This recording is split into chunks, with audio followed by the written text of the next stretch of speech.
કેમ છો વિદ્યાર્થી મિત્રો? મજામાં? આપણે અત્યારે હાલ વાણિજ્ય સંચાલન વિષયનો અભ્યાસ કરવા માટે ભેગા થયા છીએ.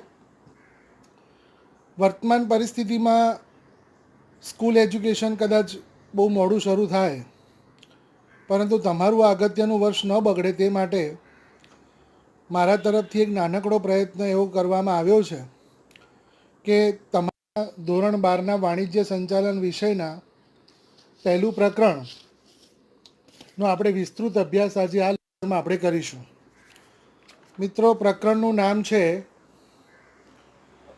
સંચાલનનું સ્વરૂપ અને તેનું મહત્ત્વ. આ તમારા વાણિજ્ય સંચાલનમાં સંચાલન શબ્દ આવે છે.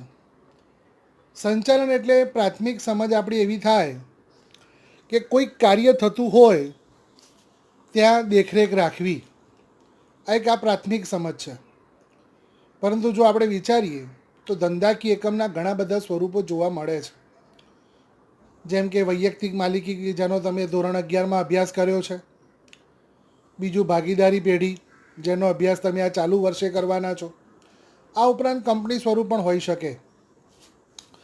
આ બધા ધંધાકીય એકમોમાં માલિકોએ જાતે જ બધું કામ કરતા હોય છે. પણ જેમ જેમ ધંધાકીય એકમનો વ્યાપ વધે, તેનું સ્વરૂપ અને કાર્યોનું પ્રમાણ વધે, ત્યારે તેમાં ઘણા બધા કાર્યોના પ્રશ્નો ઉદ્ભવતા હોય છે. આ પ્રશ્નો આપણે ઉદાહરણ તરીકે જોઈ શકીએ. મૂડીને લગતા હોઈ શકે, ઉત્પાદનને લગતા હોઈ શકે, વેચાણને લગતા, કે કર્મચારીઓને લગતા, કે કોઈ પણ બીજા અન્ય હોઈ શકે. આ તમામ પ્રકારના પ્રશ્નોનો ઉકેલ કોઈ એક જ વ્યક્તિ દ્વારા એક જ સમયે બધી જગ્યાએ થઈ શકતો નથી. તો આ માટે તમામ કાર્યો ચોક્કસ સમયે વ્યવસ્થિત રીતે ચાલે તે માટે તાલીમ પામેલા અનુભવી અને નિષ્ણાત વર્ગની જ્યારે જરૂર પડે છે, અને આ વર્ગની મદદથી જે પ્રવૃત્તિઓ કરવામાં આવે છે તે પ્રવૃત્તિને સામાન્ય રીતે આપણે સંચાલન કહી શકીએ. ખ્યાલ આવી ગયો મિત્રો? એનો મતલબ એવો થયો કે કોઈ એક જ વ્યક્તિ દ્વારા તમામ પ્રવૃત્તિઓ ચાલતી નથી, ત્યારે તે અન્યની મદદ લઈને આ કાર્ય કરવાનો પ્રયત્ન કરે છે અને પોતાના હેતુઓને સિદ્ધ કરે છે. તો કાર્યોને નિષ્ણાત વ્યક્તિઓ દ્વારા પૂર્ણ કરાવવું એટલે સામાન્ય સમજણ પ્રમાણે આપણે સંચાલન કહી શકીએ. પરંતુ એની વિસ્તૃત વ્યાખ્યા છે. આપણે એની વ્યાખ્યા જોઈએ તો એક સામાન્ય અર્થ એવો થાય કે સંચાલન એટલે અન્ય વ્યક્તિઓ પાસેથી કામ લેવાની કળા. અન્ય વ્યક્તિઓ પાસેથી તમારે કામ લેવાનું છે, પરંતુ એ કળા સ્વરૂપે લેવાનું છે. કળાનો મતલબ થયો કાર્યને તેના સંપૂર્ણ આકાર સાથે, હેતુ સાથે પૂર્ણતાનું સ્વરૂપ આપવું. એટલે કે જે હેતુ માટે કાર્ય થતું હોય તે હેતુ પૂર્ણ થાય તે પ્રમાણે અન્ય વ્યક્તિઓ પાસેથી કામ લેવાની કળાને સંચાલન કહેવાય. આ એક એની વ્યાખ્યા થઈ. બીજી એક વ્યાખ્યા છે કે જે લિવિંગસ્ટનના મતે છે. લિવિંગસ્ટન એક સફળ ઉદ્યોગપતિ હતા અને તેમના મતે સંચાલનની વ્યાખ્યા છે ઓછામાં ઓછા સમય અને ખર્ચ, આ બંનેનો ઉપયોગ કરીને તમારી પાસે જેટલા પણ ઉપલબ્ધ સાધન સગવડો છે તેનો શ્રેષ્ઠ ઉપયોગ કરી એકમના નિર્ધારિત હેતુને સિદ્ધ કરવાના કાર્યને સંચાલન કહે છે. તમારી પાસે જે પણ સમય છે, જે પણ કાર્ય સાધનો છે, એનો મહત્તમ ઉપયોગ કરવાનો છે, જે ઓછામાં ઓછો ખર્ચ હોય, અને તે રીતે તમારા હેતુ જ્યારે સિદ્ધ કરવાના થાય અને એ માટે તમે જે કાર્ય કરો છો એને સંચાલન કહેવાય. મિત્રો, આવી ગયો? એટલે કે સાધનોનો શ્રેષ્ઠતમ ઉપયોગ, સમયનો સફળતાપૂર્વક પ્રયોગ, ખર્ચનું પ્રમાણ ઓછું, અને એકમના હેતુઓ સિદ્ધ કરવા માટે તમે જે પણ પ્રવૃત્તિ કરો છો સંચાલક તરીકે, એને સંચાલન કહેવાય છે. જ્યોર્જ ટેરી નામના વ્યક્તિએ પણ કહ્યું છે કે સંચાલન એ એવી પ્રવૃત્તિ છે કે જે માણસો, યંત્રો, સાધનો, પદ્ધતિઓ, નાણું, અને બજાર આ 6Mનો એવું આયોજન કરે છે અને તેના પર એવું અંકુશ રાખે છે કે જેનાથી એકમના ઈચ્છિત ધ્યેય હાંસલ કરી શકાય. એટલે કે સંચાલન એ તમામ પ્રકારના એકમના ઉપલબ્ધ સાધનોનો શ્રેષ્ઠતમ ઉપયોગ કરવાનું કાર્ય કરે છે. આ એક તમારે વ્યાખ્યાને વિસ્તૃત સમજ આપી. હવે સંચાલનનું સ્વરૂપ જોઈએ કે સંચાલનને સમજવા માટે તો આપણે એના લક્ષણોને પણ સમજવા જરૂરી છે, જેને આપણે અહીંયા સ્વરૂપ તરીકે સમજ કેળવીશું. પહેલું સ્વરૂપ છે સર્વવ્યાપી પ્રવૃત્તિ. સંચાલન સર્વવ્યાપી છે. તમે જુઓ, જ્યાં જ્યાં માનવીય પ્રવૃત્તિઓ થાય છે ત્યાં ત્યાં સંચાલન જરૂરી છે. જેમ કે તમે ધોરણ 12માં અત્યારે અભ્યાસ કરી રહ્યા છો, તો તમારો હેતુ છે 12મા ધોરણની બોર્ડની પરીક્ષામાં ઉચ્ચતમ માર્ક સાથે ઉત્તીર્ણ થવું.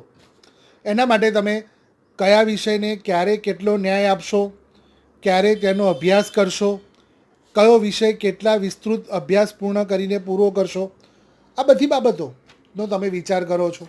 એ રીતે તમારા ઘરમાં મમ્મી કે પપ્પા દ્વારા કયું કાર્ય થશે, મમ્મી કયું કાર્ય ક્યારે પૂર્ણ કરશે, પપ્પા કઈ રીતે ધંધાકીય પ્રવૃત્તિઓ કરશે. આમ તમામે તમામ પ્રકારના માનવીય સમૂહના કાર્યોમાં સંચાલન જરૂરી છે. આ માત્ર ઔદ્યોગિક ક્ષેત્રમાં જ જરૂરી નથી, પરંતુ સામાજિક ક્ષેત્ર, ધાર્મિક ક્ષેત્ર, કૃષિ ક્ષેત્ર, લશ્કરી ક્ષેત્ર, શૈક્ષણિક ક્ષેત્ર, આવા દરેકે દરેક ક્ષેત્રમાં સંચાલન જોવા મળે છે. એટલે કે સંચાલન એ સર્વવ્યાપી પ્રવૃત્તિ છે. ખ્યાલ આવી ગયો? હવે બીજો હેતુ છે હેતુલક્ષી પ્રવૃત્તિ. હેતુ છે, કોઈ ચોક્કસ પ્રકારના હેતુ સિવાય સંચાલન ક્યારેય પણ થઈ શકતું નથી.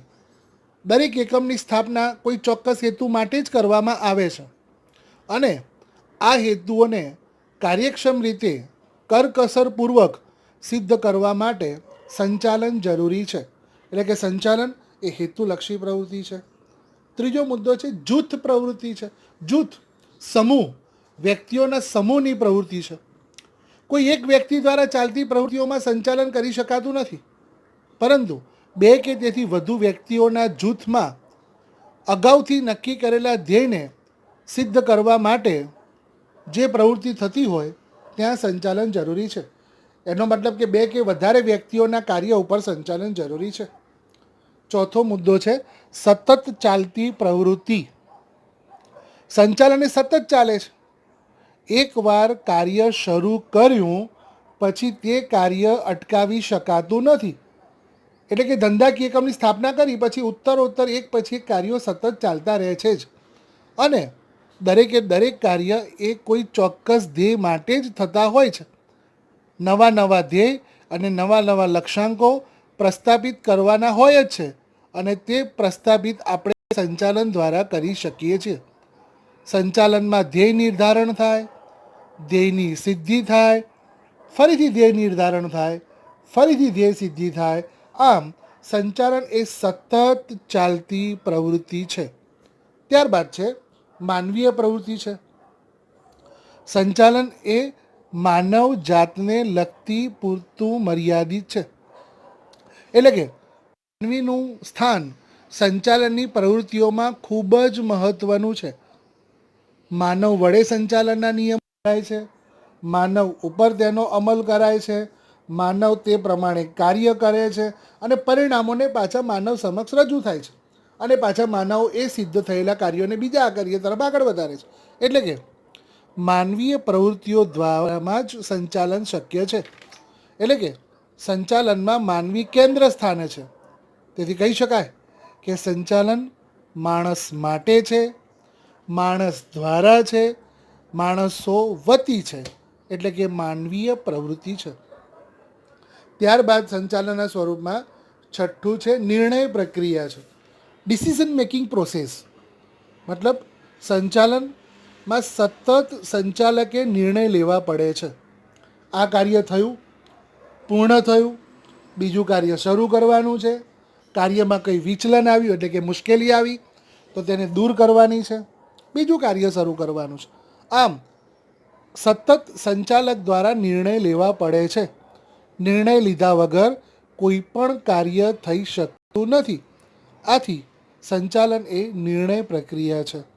અને છેલ્લો મુદ્દો, સંચાલન વિજ્ઞાન, કળા અને વ્યવસાય છે. જેમ વિજ્ઞાનને નિયમો છે તેમ સંચાલનને પણ નિયમો છે.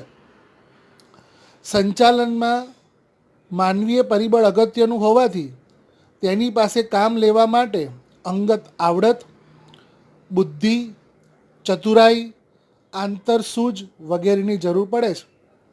એટલે કે સંચાલન કળા પણ છે. આપણી પાસે જો કળા ના હોય તો આપણે આપણા કર્મચારી પાસેથી આપણા હેતુને લગતી માહિતી મેળવી શકતા નથી. આપણા હેતુ માટે તેમને કાર્ય કરાવી શકતા નથી. એટલે સંચાલન કળા પણ છે. અને અત્યારે આધુનિક યુગમાં જાતે વ્યક્તિએ કામ ન કરતા નિષ્ણાત સંચાલકોને આ કામ સોંપાઈ રહ્યું છે. દાખલા તરીકે વકીલ, doctor, chartered accountant, MBA person, આ બધા દરેક જુદા જુદા ક્ષેત્રના નિષ્ણાત વ્યક્તિઓ બજારમાં મળે છે. તેમનો ઉપયોગ કરીને આપણે આપણા ધંધાકીય એકમને સર્વોત્તમ સપાટી સુધી લઈ જઈએ છીએ. એટલે કે સંચાલન એ નિયમો પર છે એટલે વિજ્ઞાન છે, માનવીય પ્રવૃત્તિઓ દ્વારા કરાવવાનું છે એટલે આપણી પાસે કળા પણ છે, અને વ્યવસાયિક ઉપયોગ કરવાનો છે એટલે વ્યવસાય પણ છે. તો સંચાલનના સ્વરૂપને તમે બધા સમજી ગયા કે સંચાલન એ આ પ્રકારના લક્ષણો ધરાવે છે. હવે તમારા સ્વાધ્યાયનો પ્રશ્ન છે, સંચાલન મહત્ત્વ શું ધરાવે છે? સંચાલન આમ તો ખૂબ મહત્ત્વનું છે. અત્યાર સુધીના લેસન પરથી તમે સમજી શક્યા હશો કે સંચાલન એ ખૂબ જ અગત્યની પ્રવૃત્તિ છે. છતાં પણ આપણે એના મહત્ત્વના મુદ્દાઓ જોઈએ તો સંચાલન એ દરેક ક્ષેત્રમાં જરૂરી છે. ધંધાકીય એકમ સિવાય ધાર્મિક, સંરક્ષણ, સામાજિક, રાજકીય, શૈક્ષણિક, રમતગમત દરેકે દરેક પ્રવૃત્તિઓમાં સંચાલન જરૂરી છે. એટલે કે સંચાલન એ વ્યવસ્થાતંત્ર, દોરવણી, અંકુશ, આયોજન વગેરે કાર્યો કરીને દરેક ક્ષેત્રમાં સફળતા અપાવે છે. એટલે કે સંચાલન દરેક ક્ષેત્રમાં જરૂરી છે. બીજું છે, સંચાલનથી સાધનોનો ઇષ્ટતમ ઉપયોગ થઈ શકે છે. ધંધાકીય એકમની પ્રવૃત્તિ કરવા માટે ઘણા બધા સાધનો છે. આ સાધનો ત્યારે જ તમે સફળતાપૂર્વક ઉપયોગ કરી શકો જ્યારે તમારે તેની પાસેનું આયોજન હોય. કયું સાધન કેટલા પ્રમાણમાં, કયા સ્ત્રોત દ્વારા, ક્યાં, કેવી રીતે, કોના દ્વારા, કેટલી રીતે વાપરવાનું છે, ઉપયોગમાં લેવાનું છે. જો આનું તમે સંચાલન ન કર્યું હોય તો તમે તેનો શ્રેષ્ઠતમ ઉપયોગ કરી શકતા નથી. એટલે કે એકમના ઉપલબ્ધ સાધનો જેવા કે જમીન, મૂડી, કાચો માલ, કર્મચારીઓ અને યંત્ર વગેરેનો ઇષ્ટતમ ઉપયોગ સંચાલન દ્વારા તમે કરી શકો છો અને બગાડ અટકાવી શકાય છે. નંબર 3, ધ્યેય સિદ્ધિ. સંચાલન ધ્યેય સિદ્ધિમાં મદદ કરે છે. કારણ કે આગળ હમણાં જોયું કે તમારા ધંધાકીય એકમના સાધનોનો ઇષ્ટતમ ઉપયોગ કરવામાં આવે તો ધ્યેય સરળતાથી પ્રાપ્ત થઈ શકે છે. એટલે કે ધ્યેયની સફળતા માટે એ જરૂરી છે. ત્યાર પછી ધંધાની સફળતા માટે ઉપયોગી. દરેક ધંધાકીય એકમની સફળતા કે નિષ્ફળતાનો આધાર સંચાલન પર રહેલો છે.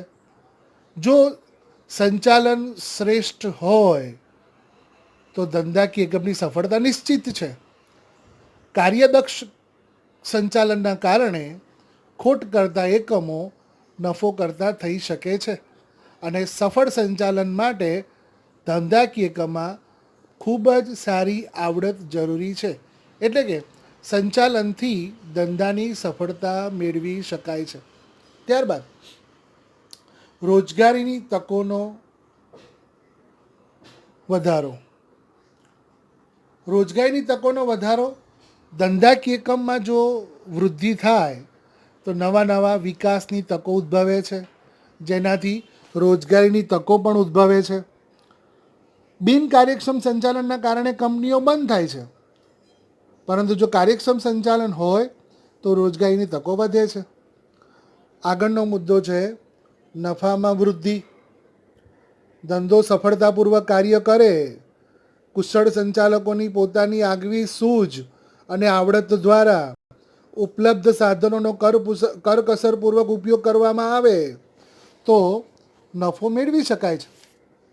આથી કહી શકાય કે નફો ધંધાની કાર્યક્ષમતા અને સફળતાનો માપદંડ છે. આ મુદ્દો યાદ રાખજો મિત્રો કે નફો એ ધંધાની કાર્યક્ષમતા અને સફળતાનો માપદંડ છે. ત્યારબાદ મુદ્દો છે સામાજિક લાભ. ધંધો સમાજમાં ચાલે છે, સમાજમાં જન્મે છે, સમાજમાં વિકસે છે, તો સામાજિક લાભ તો એને મળવાનો છે. જો ધંધો વધે તો તેનાથી સમાજના લોકોને ઘણી બધી અનેક વસ્તુઓ અને સેવાઓ ઓછી પડતર કિંમતે મળતી થાય છે, જેનાથી સમાજનું કલ્યાણ થાય છે. એટલે કે સામાજિક લાભ પણ આપણે મેળવી શકીએ છીએ. અને છેલ્લો મુદ્દો છે રાષ્ટ્રીય હેતુ. રાષ્ટ્ર અર્થતંત્ર પર આધારિત છે. જો ધંધાકીય એકમથી અર્થતંત્રમાં સુધારો થાય તો રાષ્ટ્રનો પણ વધારો થવાનો છે. અર્થતંત્રના આર્થિક, સામાજિક અને રાષ્ટ્રીય વિકાસ માટે વણ વપરાયેલ માનવ સંપત્તિ અને વણ વપરાયેલ ઉત્પાદનના સાધનોનો ઉપયોગ કરીને કાર્યક્ષમ સંચાલનથી રાષ્ટ્રના હેતુને સિદ્ધ કરી શકીએ છીએ. મિત્રો, ખ્યાલ આવી ગયો કે સંચાલન ખૂબ જ અગત્યનું છે. હવે સંચાલનની વિવિધ સપાટીઓનો આપણે અભ્યાસ કરીએ. ધંધાકીય એકમમાં સંચાલન એ મુખ્ય 3 સપાટીમાં વહેંચાયેલું જોવા મળે છે, જેની આપણે આકૃતિ સહિત સમજણ કેળવીશું. તમે જોઈ શકો છો મિત્રો કે સંચાલનને 3 સપાટીઓમાં વિભાજિત કરવામાં આવ્યું છે. આ 3 સપાટી તમારે ટ્રાયેંગલ સ્વરૂપે આકૃતિ તરીકે બતાવવાની રહેશે, જેમાં ઉપરની તરફ ઉચ્ચ સપાટી છે, મધ્યમાં મધ્ય સપાટી છે અને તળમાં તળ સપાટી છે. મધ્ય સપાટી અને તળ સપાટી કરતાં ઉચ્ચ સપાટીનું પ્રમાણ નાનું છે. તો આપણે એને સ્વરૂપ તરીકે જોઈએ તો ઉચ્ચ સપાટી એ મગજનું સ્થાન ધરાવે છે, મધ્ય સપાટી હૃદયનું સ્થાન ધરાવે છે અને તળ સપાટી એ હાથ પગનું સ્થાન ધરાવે છે. એટલે કે ઉચ્ચ સપાટીમાં સંચાલક મંડળો છે, મેનેજિંગ ડિરેક્ટર છે અને જનરલ મેનેજરનો સમાવેશ થાય છે. મધ્ય સપાટીમાં ધંધાકીય એકમના દરેકે દરેક વિભાગના વિભાગીય અધિકારીઓનો સમાવેશ થાય છે, જેમ કે ઉત્પાદન અધિકારી, ખરીદ અધિકારી, વેચાણ અધિકારી, કર્મચારી અધિકારી અને નાણાં અધિકારી. અને તળ સપાટીમાં નિરીક્ષકો છે, જોબર છે, ફોરમેન છે, એટલે કે કાર્ય કરતા કર્મચારીઓ છે, જેમની સંખ્યા સૌથી વધારે જોવા મળે છે. એટલે કે તે ટ્રાયેંગલ સ્વરૂપે તમારે તેને દર્શાવવાની રહેશે. હવે આપણે દરેકે દરેક સપાટીનો વિસ્તૃત અભ્યાસ કરીશું.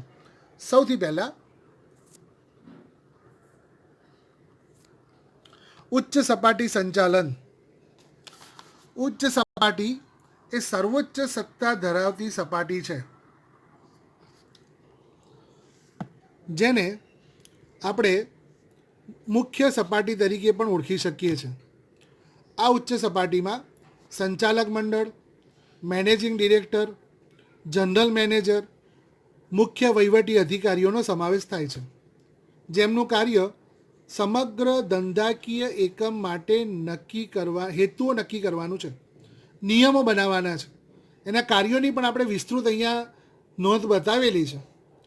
એના 1-2 કાર્યો જોઈએ તો પહેલો કાર્ય છે ધંધાકીય એકમના મુખ્ય અને ગૌણ હેતુઓ નક્કી કરવા, ઓબ્જેક્ટ્સ નક્કી કરવા, main object and subsidiary objects, કે મુખ્ય હેતુ અને ગૌણ હેતુ કયા હશે. ત્યાર પછી એકમના ટ્રસ્ટ તરીકેનું કાર્ય કરવું, માલિક તરીકે નહીં પરંતુ એકમને સાચવવાનો છે, તેનો વિકાસ કરવાનો છે, એવા વ્યક્તિ તરીકે કામ કરવું. અને ધંધાકીય એકમના મુખ્ય વહીવટી અધિકારી અને ઉચ્ચ અધિકારીઓની નિમણૂક કરવાનું કાર્ય પણ આ સપાટીએ કરવામાં આવે છે.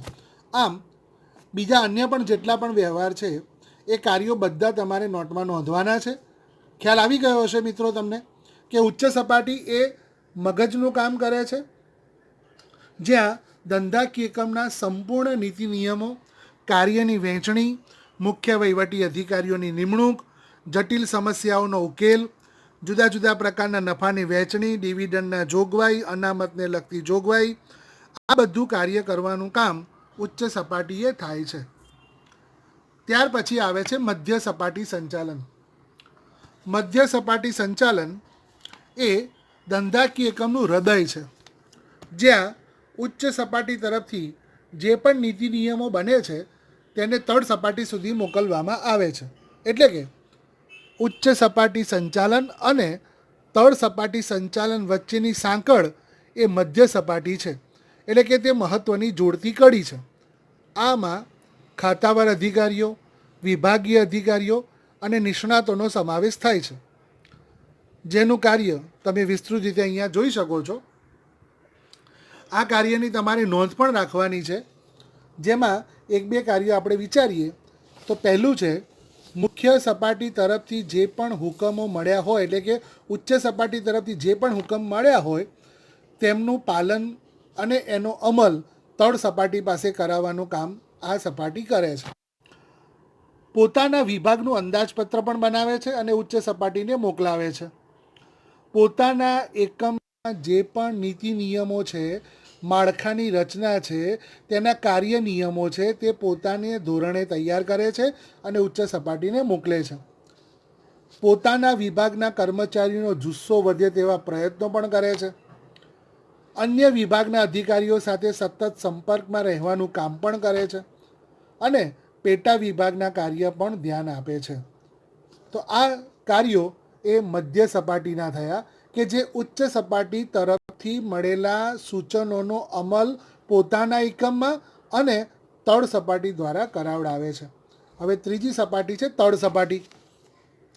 આ સપાટીને નિમ્ન સપાટી કે નિરીક્ષકોની સપાટી તરીકે પણ ઓળખવામાં આવે છે, જેની અંદર નિરીક્ષકો, જોબર અને ફોરમેનોનો સમાવેશ થાય છે કે જે લોકો ઉપરની સપાટીથી આવેલા સૂચનો પ્રમાણે કાર્ય કરવાનું છે.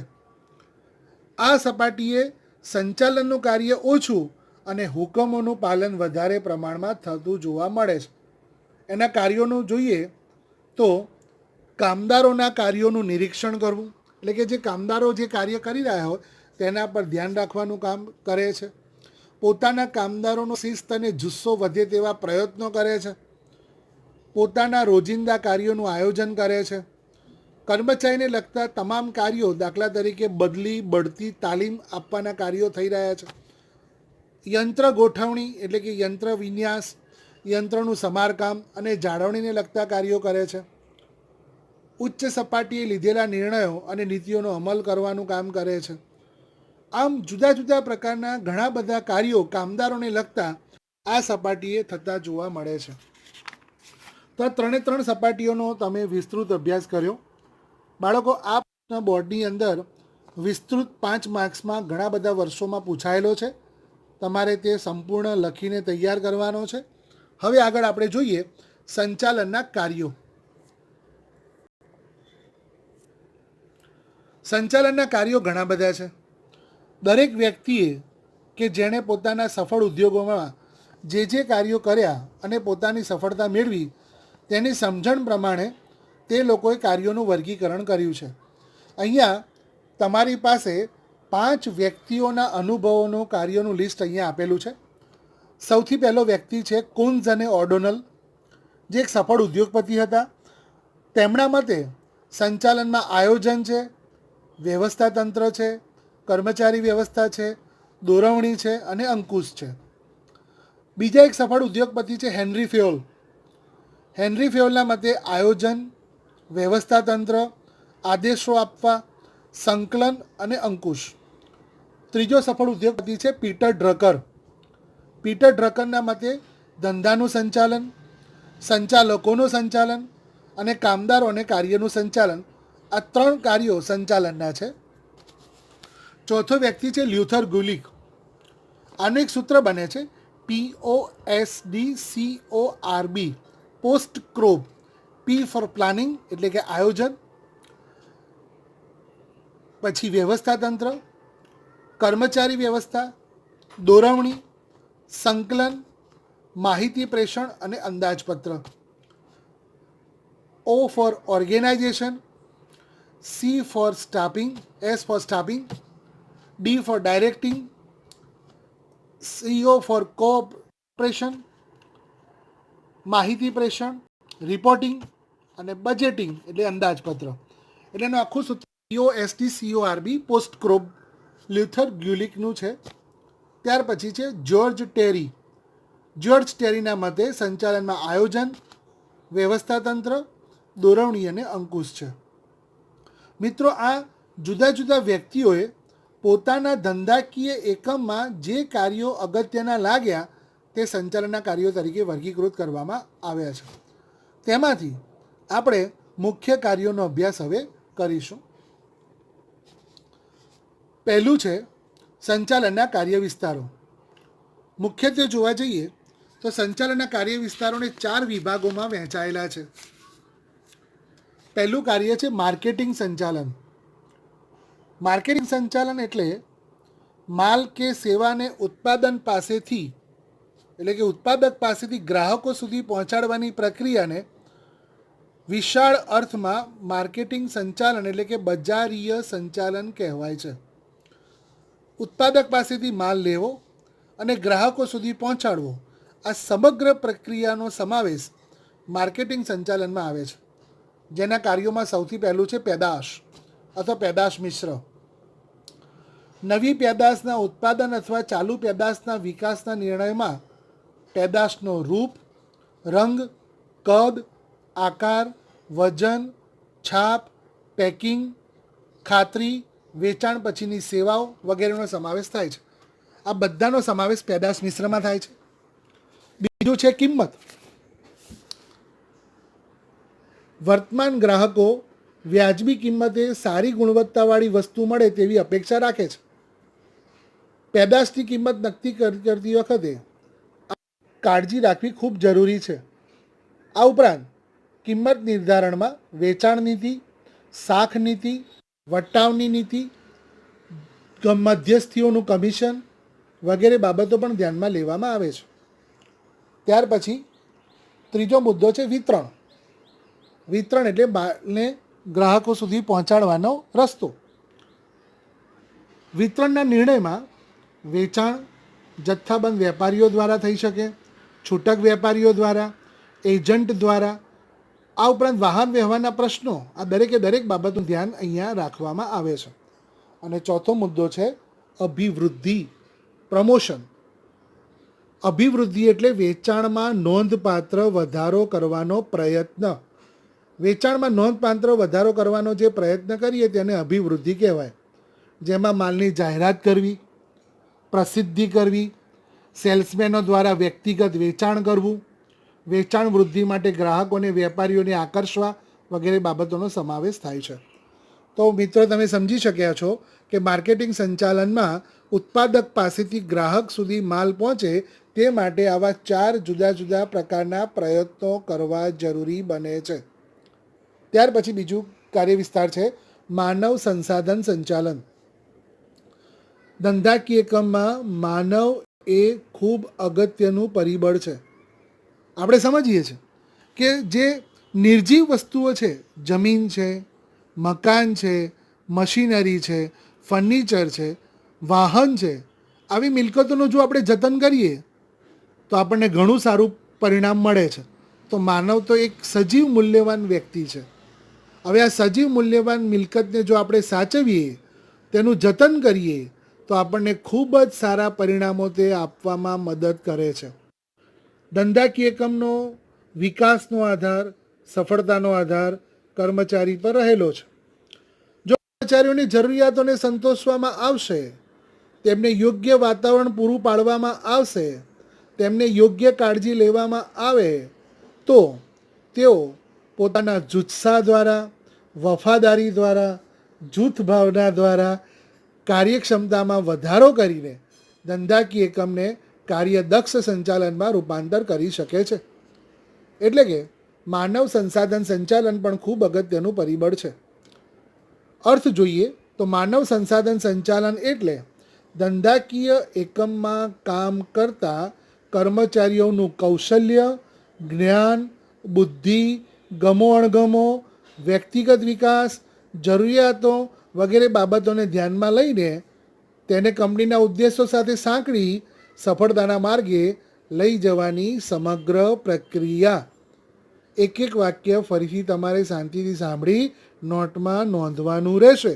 તો માનવીય કેન્દ્ર સ્થાને હોય તેમના વફાદારી જુસ્સાને પ્રોત્સાહન આપવાની પ્રવૃત્તિને માનવ સંસાધન સંચાલન કહેવાય. ત્રીજું છે નાણાકીય સંચાલન. નાણું એ ધંધાકીય એકમમાં ખૂબ જ મહત્ત્વનું પરિબળ છે. ધંધાકીય એકમમાં નાણું એ જીવનદાતા રક્ત સમાન છે. નાણાં વગર ધંધાની કોઈ જ પ્રવૃત્તિ શક્ય નથી. ધંધાનો વિકાસ કરવો હોય, વિસ્તરણ કરવું હોય, આધુનિકરણ કરવું હોય, આ દરેકે દરેક પ્રવૃત્તિઓમાં નાણાંની જરૂર પડે છે. એટલે કે અર્થ જોઈએ નાણાકીય સંચાલનનો તો નાણાં કાર્યનું સંચાલન કરવું, એટલે કે નાણું ક્યાંથી મેળવવું, ક્યાં તેનો ઉપયોગ કરવો, ક્યાં તેની ફાળવણી કરવી, તેનાથી કયા ધ્યેય પૂર્ણ કરવા, આ તમામે તમામ કાર્યોનું સંચાલન એટલે કે નાણાકીય સંચાલન. નાણાકીય સંચાલન માટે અંદાજપત્ર બનાવવું પડે છે, આવકની ફાળવણીનો વિચાર કરવો પડે છે, કરવેરાનું આયોજન કરવું પડે છે, ભવિષ્યની મુશ્કેલીઓ સામે બચત કે આયોજન પણ કરવું પડે છે, અંકુશની વ્યવસ્થા જાળવવા માટે પણ નાણું ઉપયોગી છે. આમ નાણાકીય સંચાલન એ પણ બહુ અગત્યનો કાર્ય વિસ્તાર કહી શકાય. અને છેલ્લું છે ઉત્પાદન સંચાલન. કુદરતમાંથી પ્રાપ્ત થતા કાચા માલ સામાન ઉપર માનવીય પ્રયાસો દ્વારા વપરાશયોગ્ય વસ્તુઓ બનાવવી એટલે ઉત્પાદન. આ ઉત્પાદનની વ્યાખ્યા થઈ કે કુદરત પાસેથી આપણને જે પણ કાચો માલ મળે છે તેને આપણે યોગ્ય પ્રક્રિયા દ્વારા માનવીઓ વાપરી શકે તેવા પ્રકારની વસ્તુમાં જે રૂપાંતર કરીએ તેનું ઉત્પાદન સંચાલન કહેવાય. ઉત્પાદન સંચાલન ગ્રાહકોની જરૂરિયાતોને સંતોષવાની શક્તિ ધરાવતી વસ્તુ અને સેવાઓનું સર્જન કરે છે. એનો અર્થ વિચારીએ. ઉત્પાદન સંચાલનમાં ઉત્પાદનનું આયોજન કરવાની, કાર્યક્રમ નક્કી કરવાની, સંકલન સાધવાની, દોરવણી આપવાની અને અંકુશ રાખવાની પ્રક્રિયા છે.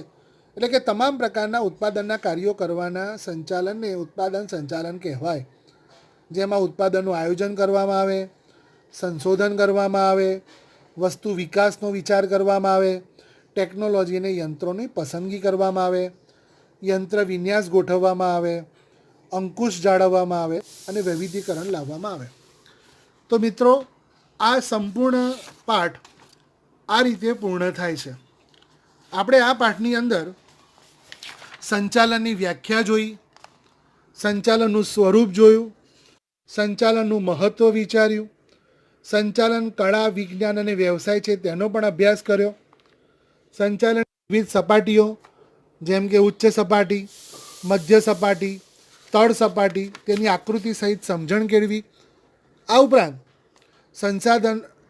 સંચાલનના કાર્ય વિસ્તારો જોયા જેમ કે માર્કેટિંગ સંચાલન, માનવ સંસાધન સંચાલન, નાણાકીય સંચાલન અને ઉત્પાદન સંચાલન. આ બધા સંપૂર્ણ અભ્યાસક્રમને તમારે વ્યવસ્થિત રીતે તૈયાર કરવાનો છે અને આગળ વિચારવાનું રહેશે. મિત્રો, આ કાર્યમાં તમે બધા જ ખૂબ ચીવટતાપૂર્વક ભાગ લેજો. માત્ર ને માત્ર મારો પ્રયાસ આ પરિસ્થિતિમાં તમારું અભ્યાસનું વર્ષ ન બગડે તે માટેનો છે.